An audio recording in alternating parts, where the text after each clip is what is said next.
Coffee's cold, Dad. That's what he snapped in from the dining room like I was his waiter. I just picked his newspaper off the lawn while our neighbor watched me through the curtains like I was some yard hand. My own son had pushed his mother's photos into the shadows, replaced them with golf trophies, then scheduled me to polish his shoes and serve his meals. And then he locked away my life's work, our trust papers, the title to the house I helped him buy, like I was already dead.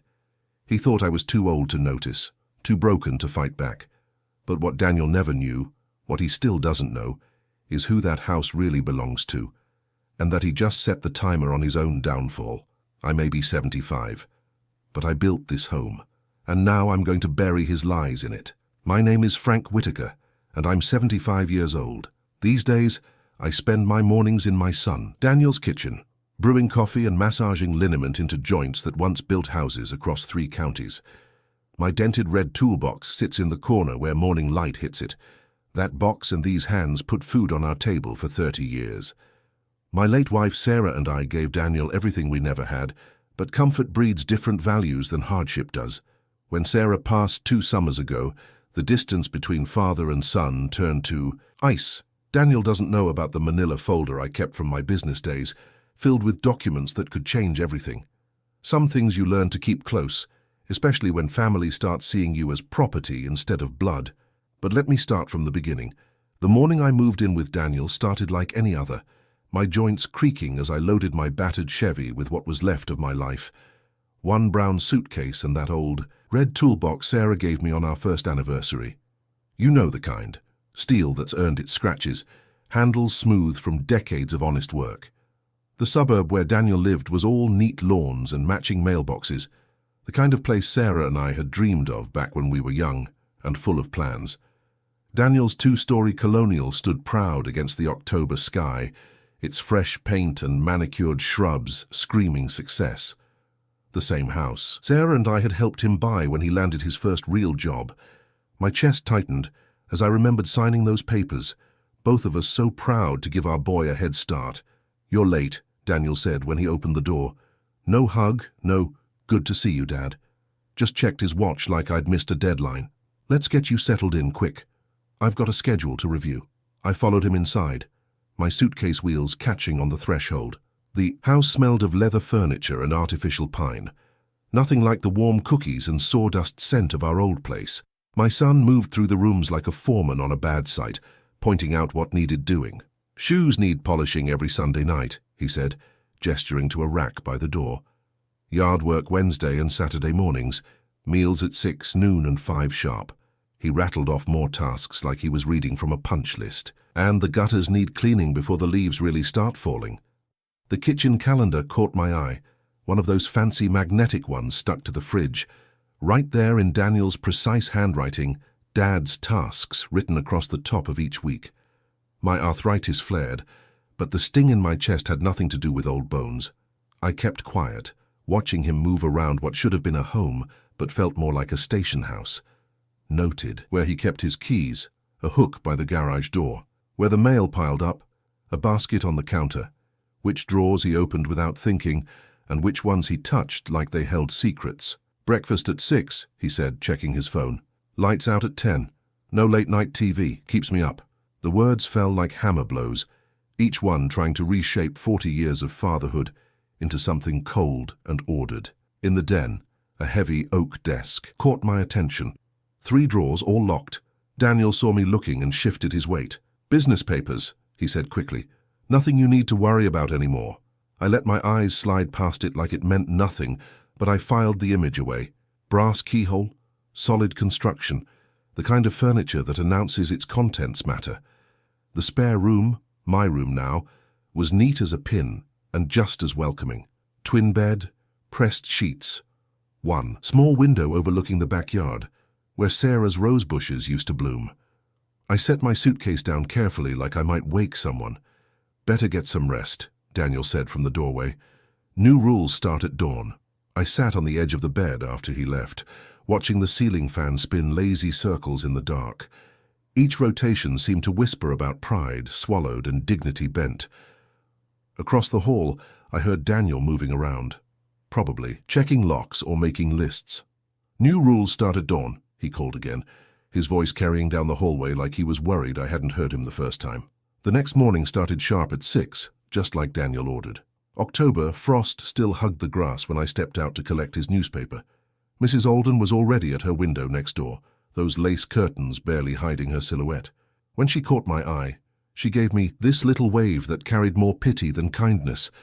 My stomach turned sour. I'd known her and her late husband for 15 years, back when Daniel first moved in. She'd seen me as an equal then, sharing garden tips with Sarah over the fence. Now here I was, stooped and gathering someone else's paper like a hired hand. Inside, I sorted Daniel's laundry while he showered upstairs. The living room caught my attention as I passed. Something felt different there. Took me a minute to spot it. Sarah's family photos, the ones she'd arranged so carefully on the mantel, were now pushed to the corners. Daniel's golf trophies and business awards dominated the center space, gleaming like bronze guards that kept memories at bay. I remembered Sarah polishing those frames every Sunday, telling stories about each picture. "Remember this one, honey," she'd say. "That fishing trip when Daniel caught his first base?"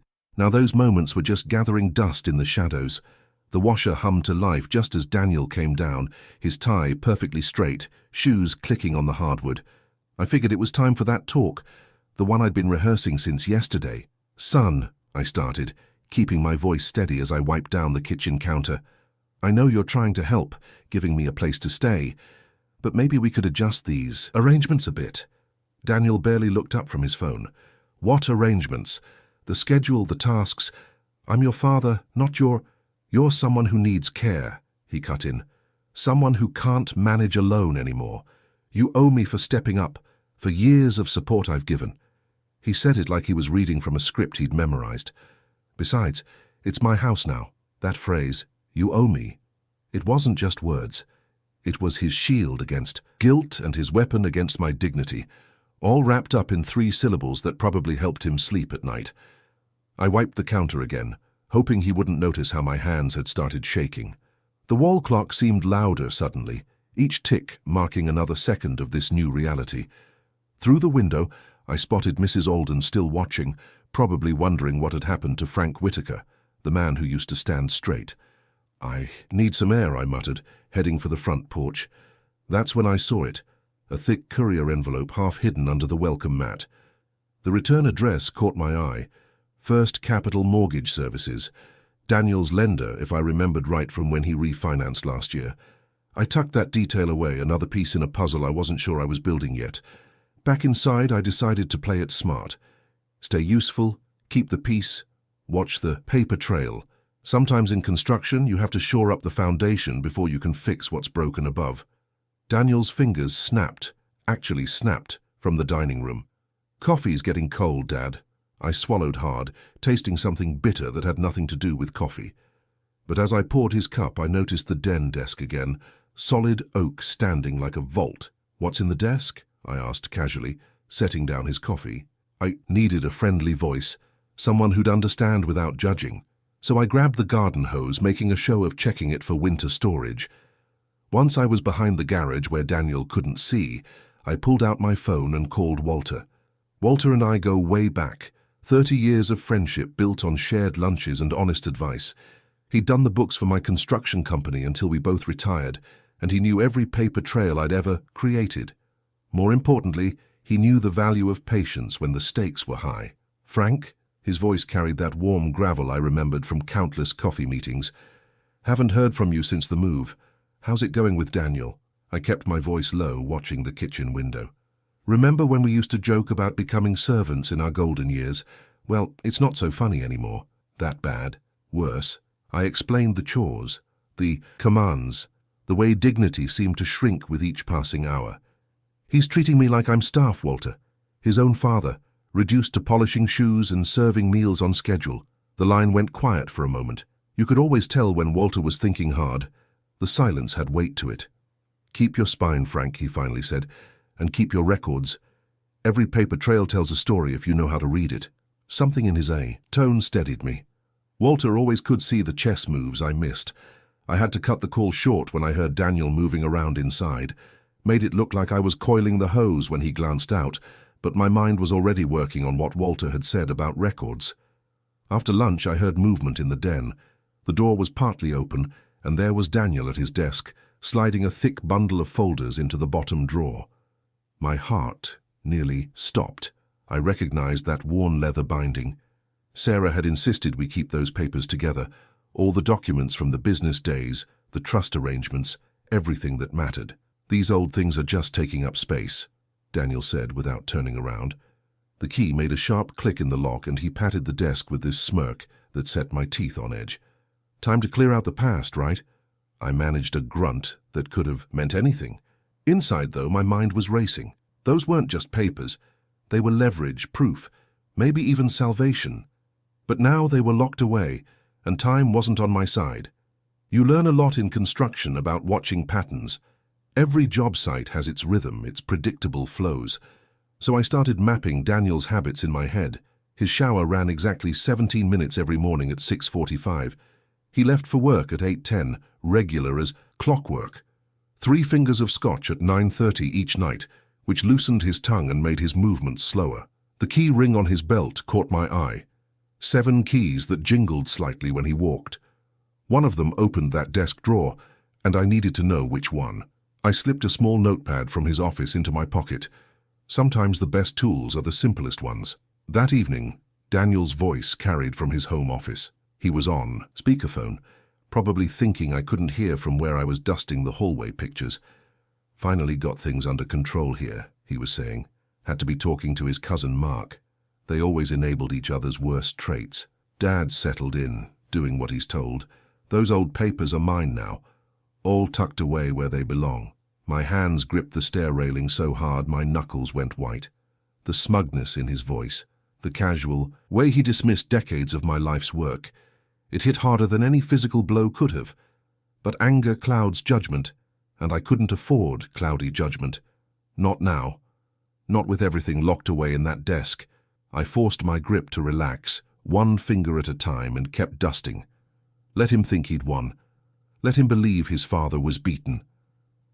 I had work to do, and it started with learning every detail of his daily routine. The next afternoon, the Lions were playing the Bears, and Daniel had the TV cranked up like he was trying to wake the neighbors. Perfect timing. He always got lost in his games, especially when his team was winning. The roar of the crowd through the speakers would cover any small noises I might make. You know how time seems to slow down when you're searching for something important? Every drawer felt like it took an hour to check, even though my watch told me different.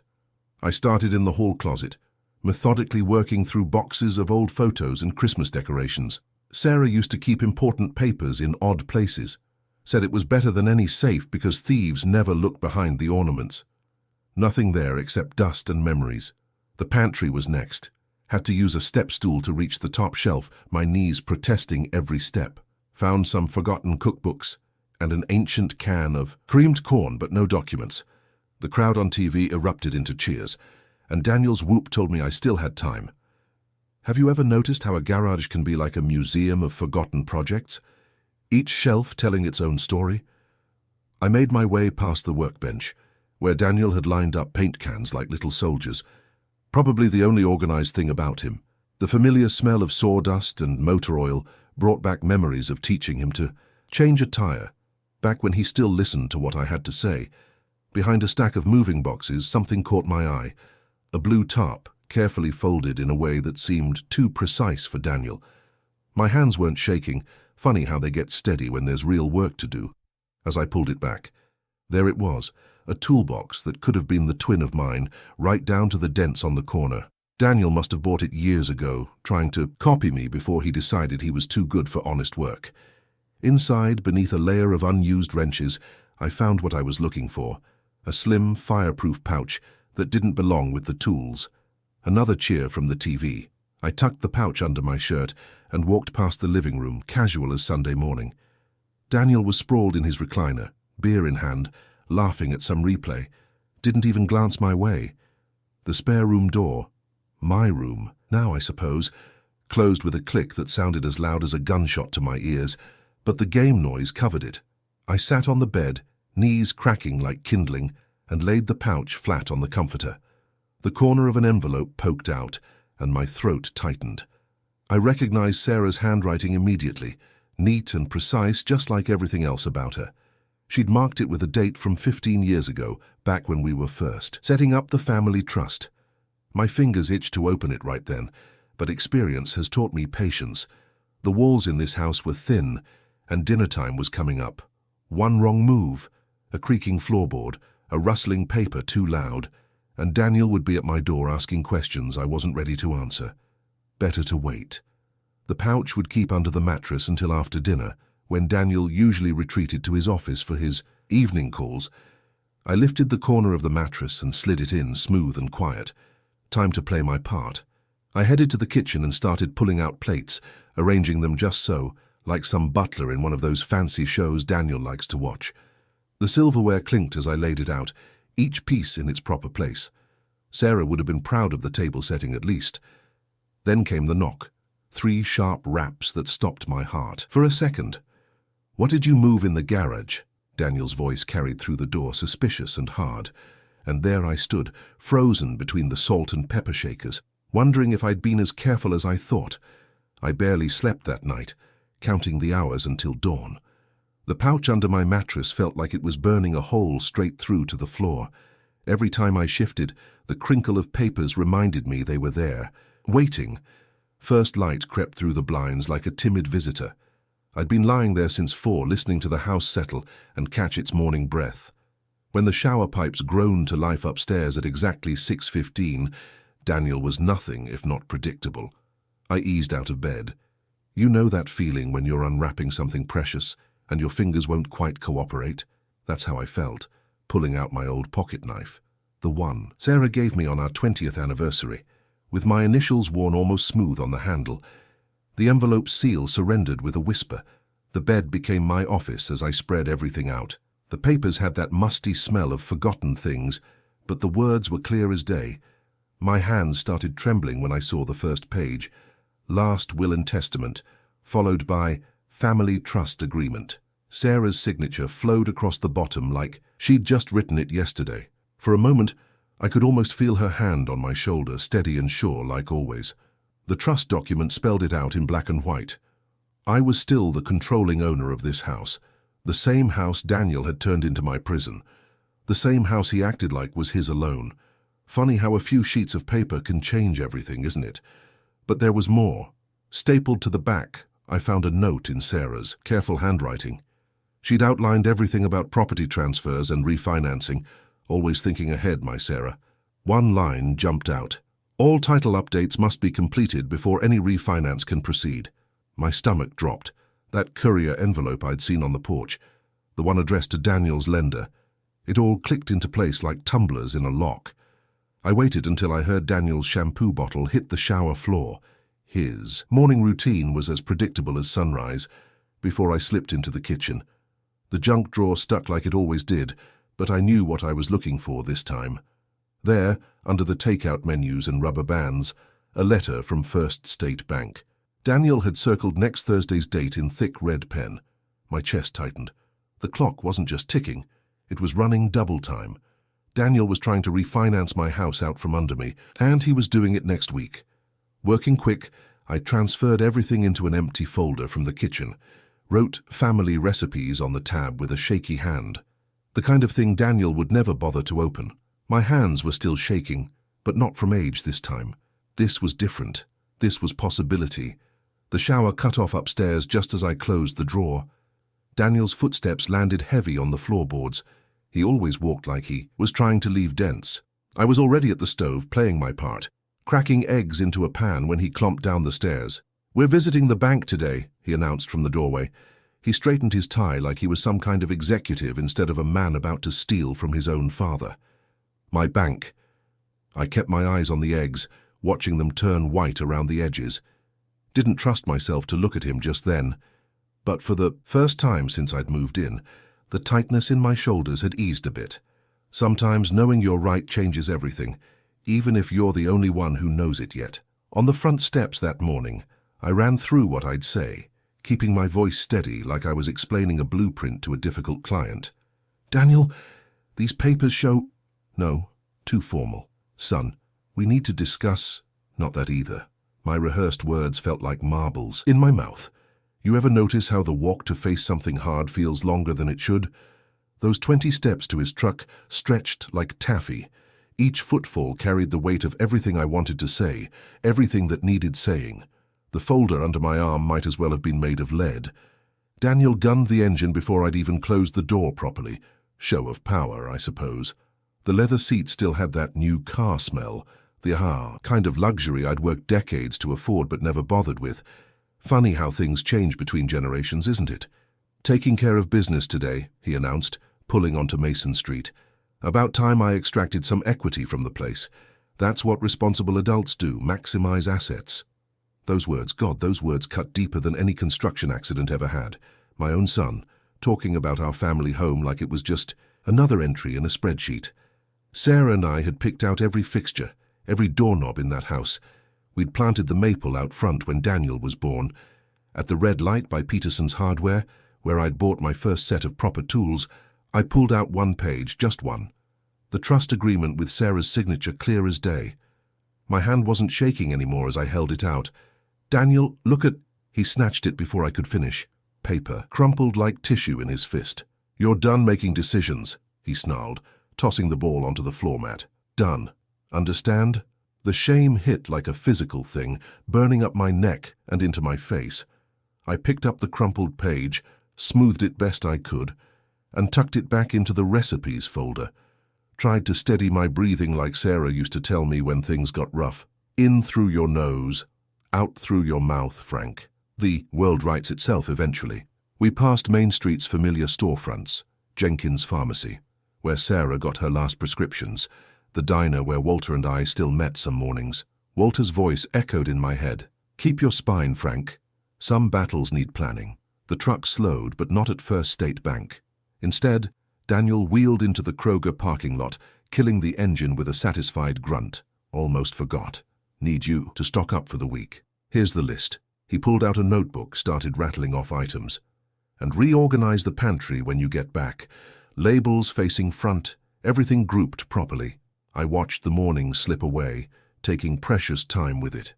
The bank would close at 5.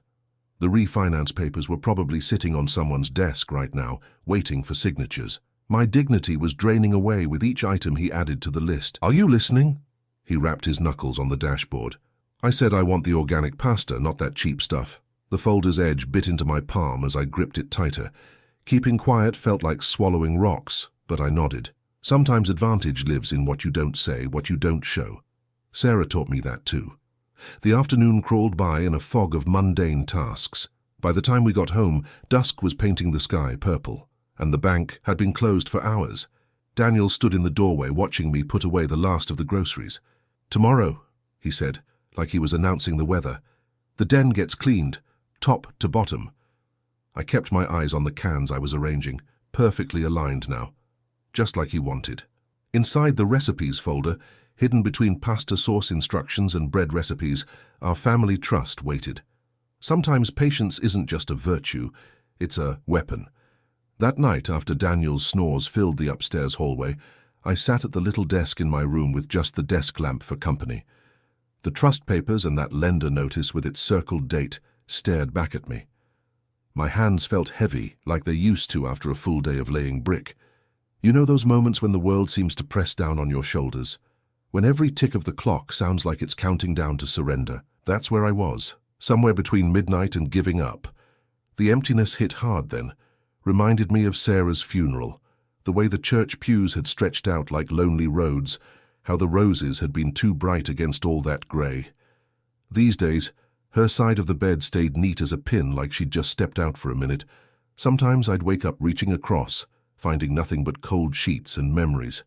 My arthritis picked that moment to flare up, shooting lightning through my knees. It was like my own body was telling me to accept things as they were, to let Daniel have his way. After all, wasn't this what getting old was about? Stepping aside, letting the young ones take over. But Sarah's voice, clear as church bells in my head, wouldn't let me rest. Frank Whitaker, she'd say, since when do you let anyone push you around?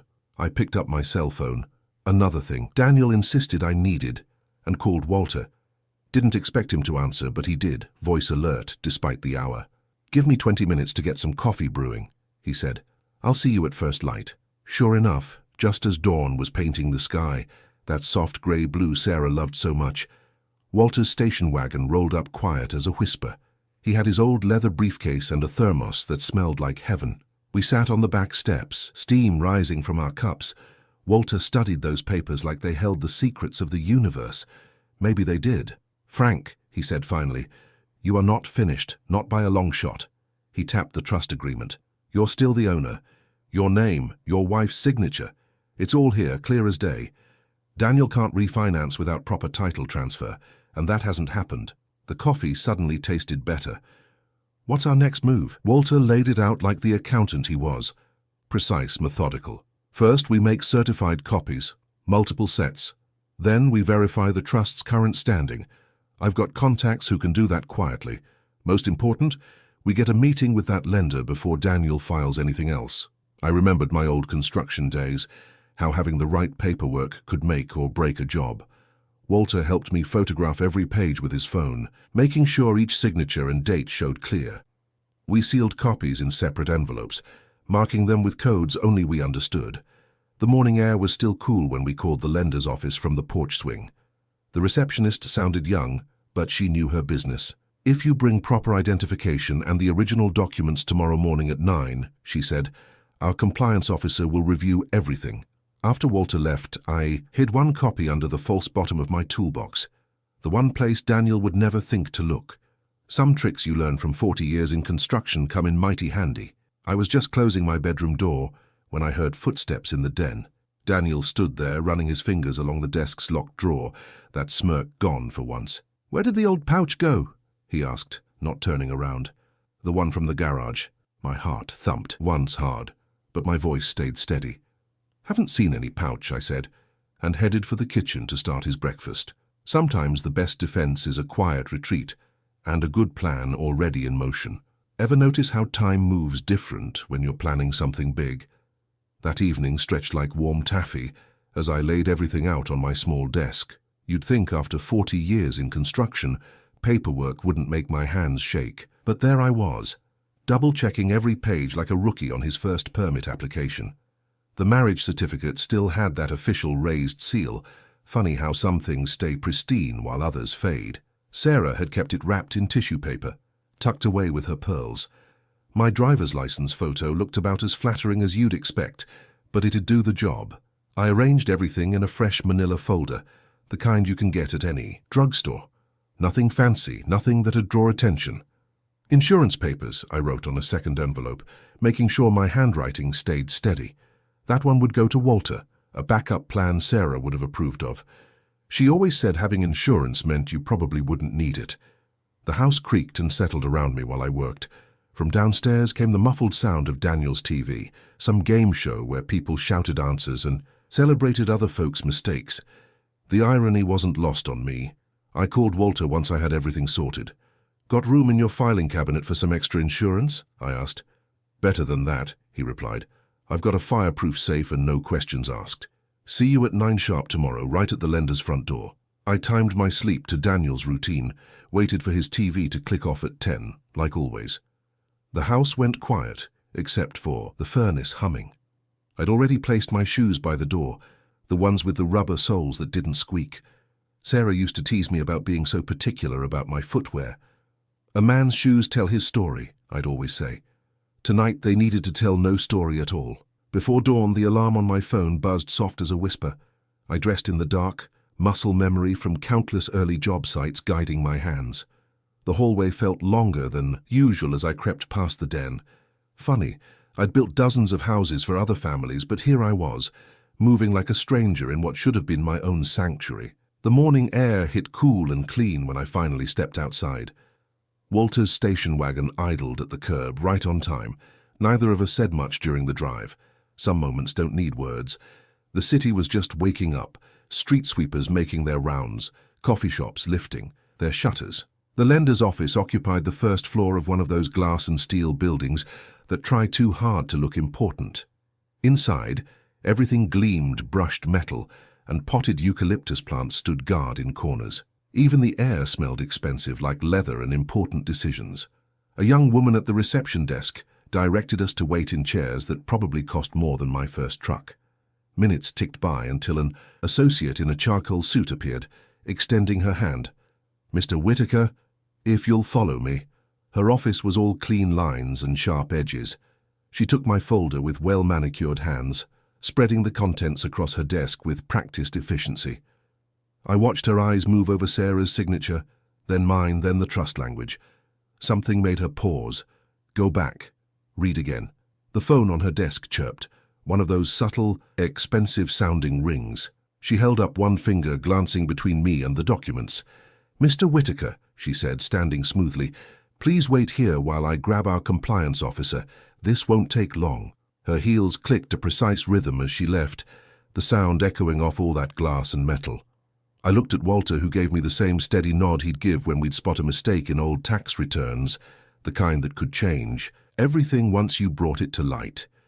The compliance officer reminded me of my old bank manager from back in the construction days, same careful way of spreading papers across the desk, same reading glasses hanging from a chain.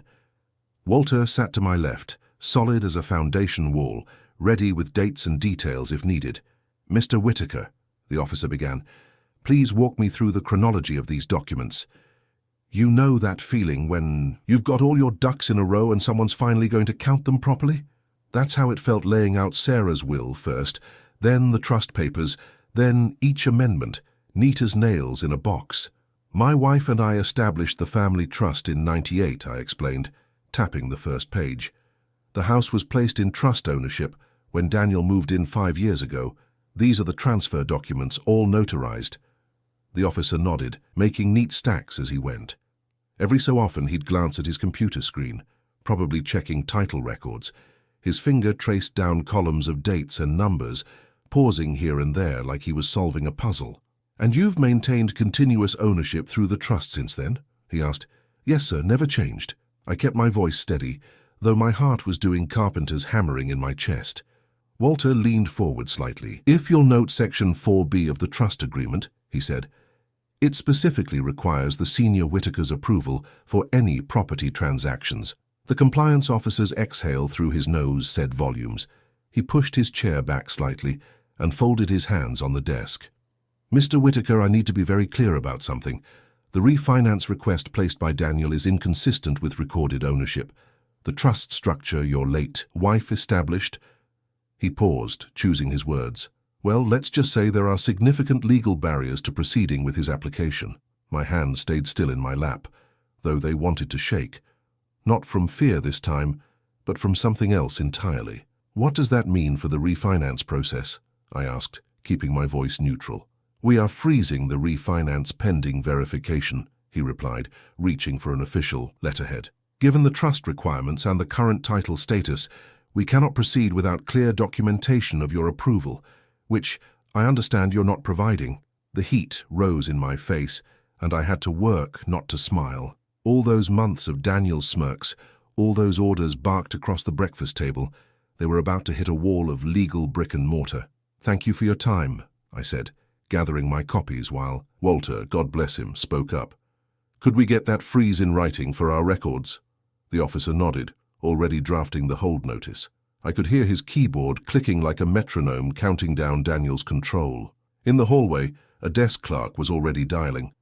"Mr. Daniel Whitaker? This is First Capital Lending." I pictured that phone buzzing in Daniel's pocket, probably while he was telling someone else how he'd sorted out the old man.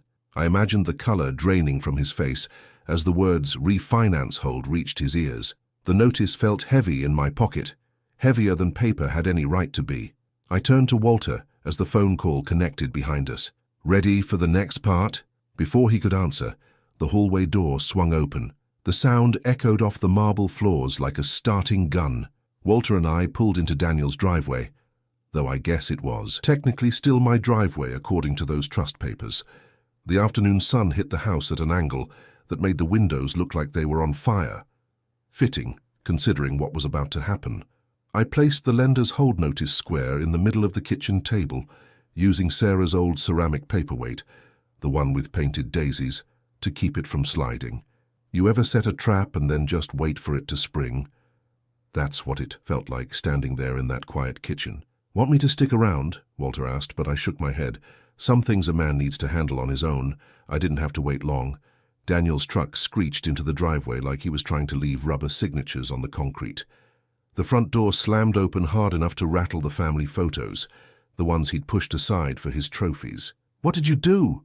He stormed in, face as red as my old pickup truck used to be. "You sabotaged me! Your own son!" I nearly laughed at that. Funny how words like sabotage and betrayal sound different when they're coming from the right mouth. "Sit down, Daniel," I said, tapping the chair across from me. "Let's talk about the family trust your mother and I set up. The one that still holds title to this house." He wouldn't sit. Of course he wouldn't. Instead, he paced like a caged animal pulling out his phone. "This is ridiculous. I'll call everyone. They need to hear what you've done. Remember how I mentioned Mrs. Alden's lace curtains earlier?" Well, they twitched again as Daniel stormed onto the porch, jabbing at his phone's speaker button. The whole neighborhood was about to get a free show. "Uncle Pete, you won't believe what Dad just pulled." Daniel started in, but the response wasn't what he expected. "Hold on," Pete's voice crackled through the speaker. "You're saying you locked up your father's papers, made him work like hired help?" The silence that followed was heavy as wet concrete. He owed me," Daniel sputtered. "After everything I've done." "Done what?" That was Cousin Marie's voice cutting in. "Turned your dad into a servant?" I could see Mrs. Alden's silhouette clearly now, phone pressed to her ear. Probably calling her bridge club, the same ladies who'd watched me carrying Daniel's laundry all those months. Let me tell you something about shame. It's like a boomerang. Throw it at someone else, and it has a way of coming right back around. I closed the door, leaving Daniel out there with his dying phone battery and dwindling sympathy. Inside, I picked up my own phone and made 2 calls. First to a locksmith for the spare room door tomorrow morning. Can't be too careful with important papers. Then a quick text to Walter with a photo of that hold notice. Always good to have backups. The kettle was my mother's, one of the few things I'd brought with me. The familiar whistle felt right as I made tea, a counterpoint to Daniel's voice still carrying through the windows. He was working himself up into quite a state out there. "You're making a mistake," he shouted from the porch. "You'll regret this tomorrow." The kettle clicked off with a sound like a period at the end of a sentence. I poured water over the tea bag and watched it steep, the color spreading like truth through clear water. Outside, Daniel's voice was getting hoarse, but the neighborhood was wide awake, curtains twitching up and down the street like a row of blinking eyes. Mrs. Alden's porch light flicked on, then the Petersons next door, then the Hendersons across the street. One by one, the whole block lit up like a runway of judgment, every window a witness to a son's true character. Morning came with that soft grey light that makes everything look a little gentler than it really is. I'd slept in my clothes on top of the covers, not trusting Daniel to leave the spare room door alone through the night. You know how some mornings feel heavy before you even open your eyes? This wasn't one of those. My shoulders felt lighter than they had in months. I pulled 2 mugs from the cabinet, the blue one Sarah bought at that craft fair in '82, and Daniel's Cardinals mug from his college days. The coffee maker gurgled and steamed while I sat at the kitchen table, pen hovering over a sheet of notepad paper. Funny how the hardest things to say often need the fewest words. "Daniel," I wrote, keeping it simple like I used to when pricing out jobs. "There's a peaceful way forward here. Stop the refinance attempts. Treat me like your father, not your servant. Respect these boundaries and we can rebuild. Your choice." The paper made a soft crackle as I folded it, tucking it under Sarah's daisy paperweight next to that hold notice from the bank. 2 cups of coffee steamed on the table, one that would grow cold, untouched. Some invitations have to be left standing, even when you know they'll be refused. Walter's car pulled up, right on time, idling quiet in the driveway. I didn't sneak around gathering my things. No point adding drama to dignity. The old suitcase wasn't any heavier than when I'd arrived, but the toolbox felt right in my hand again. That leather folder with all our documents sat safe in my other grip, finally back where it belonged. You ever walk through a house knowing it's the last time? Every doorframe holds a memory. The living room still echoed, with Sarah's laugh from all those Sunday afternoons. The kitchen window still framed her garden, though the roses had gone wild since she passed. This house had sheltered our marriage like a good roof shelters a family. Wasn't its fault our son had turned it into something else. I heard Daniel's door creak upstairs as I set my spare key on the counter. The envelope I put it in said, "Return when you're ready to be a son," in the same steady writing I'd used on all his birthday cards over the years. Some messages don't need explaining. "Ready?" Walter asked from the doorway. His voice had that quiet strength that good friends carry when they know you're doing the right thing. The trunk of his Buick swallowed my belongings without complaint. I settled into the passenger seat, nodding at Mrs. Alden's wave from her porch. Her curtains were wide open now, no more hiding behind lace. Walter had found me a small rental just outside town. Nothing fancy, but it had a solid desk in the study where that folder of documents would rest safe in the bottom drawer.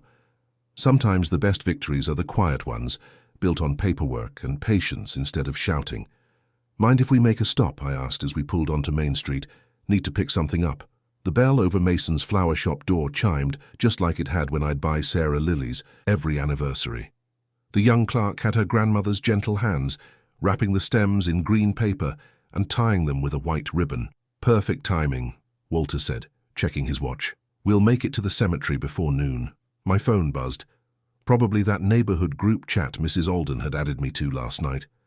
Funny how news travels when pride finally pushes back against shame.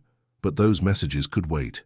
Some conversations need to happen face to face, even when one person can only listen from beneath granite and grass. The cemetery path crunched softly under our shoes, autumn leaves scattered like nature's carpet leading the way. Walter hung back near the car, giving me space as I walked the familiar route to Sarah's headstone. Third row from the maple tree, just where the morning sun would catch the granite. The lilies settled perfect in the bronze vase, their white petals bright against the stone's polish. I brushed away a few stray leaves, my fingers finding the smooth curves of her name like they had 100 times before. A breeze rustled through, gentle as her touch used to be, and I felt my shoulders drop that last bit of tension they'd been holding. "Well, Sarah," I said, keeping my voice low like we used to talk over coffee, "seems our boy finally showed his cards," and lost the hand he thought he held. The wind picked up just enough to make the lilies dance. "Remember how you insisted we structure that trust? How you made me keep copies of everything, even when I said paper just takes up space?" I had to smile, remembering how she'd tap my nose whenever I got stubborn about details. "You were right, honey. Always were about the important things." My hand found the folder in my jacket, pulling out that bank hold notice. Daniel tried refinancing the house right out from under me. Thought he could cash out the equity and leave me powerless. The paper made a soft sound as I smoothed it against my knee. "But that trust you set up? It froze everything solid the moment I showed those papers to the lender. Should have seen their faces when they realized Daniel didn't own what he was trying to borrow against." I tucked the notice under the lilies, letting it curl slightly in the breeze. His whole plan fell apart in one morning. No refinance, no cash grab, no power play. A car door slammed somewhere distant in the cemetery, and I thought about Daniel waking up to his new reality. "The money game wasn't even the worst part for him," I continued, adjusting one lily that had dipped too low. "Word spread fast once that lender called. Mrs. Alden made sure every neighbor knew how he'd treated me. His cousins found out he'd locked away my papers, tried to make me serve him in our own house." The sun broke through a passing cloud, warming the stone and catching those lily petals just right. He's got to face them all now. Relatives who won't meet his eyes, neighbors who see right through his excuses. That lender won't take his calls. He turned himself into exactly what he tried to make me. Powerless. My fingers traced Sarah's birth date, remembering her strength. "I won't let the house become what he tried to make it. It deserves better. We built it for family, not feuds. Maybe someday he'll understand that respect works both ways." Standing took a little more effort these days, my knees reminding me of all those years on construction sites. But I stood straight, adjusting the lilies one last time so they caught the sunlight perfectly. Their petals glowed like small beacons, proud and unbowed, just how Sarah would have wanted them. I rested my hand on the cool granite one more time, feeling its solid permanence. "You taught me something I should have taught him better," I said, the words coming clear and true in the morning air. "Respect can't be stolen. It must be earned, Walter's footsteps approached behind me, slow and respectful. Time to go. But I knew I'd be back next week with fresh lilies and a clearer conscience. Some traditions mean more after you've fought to keep them standing.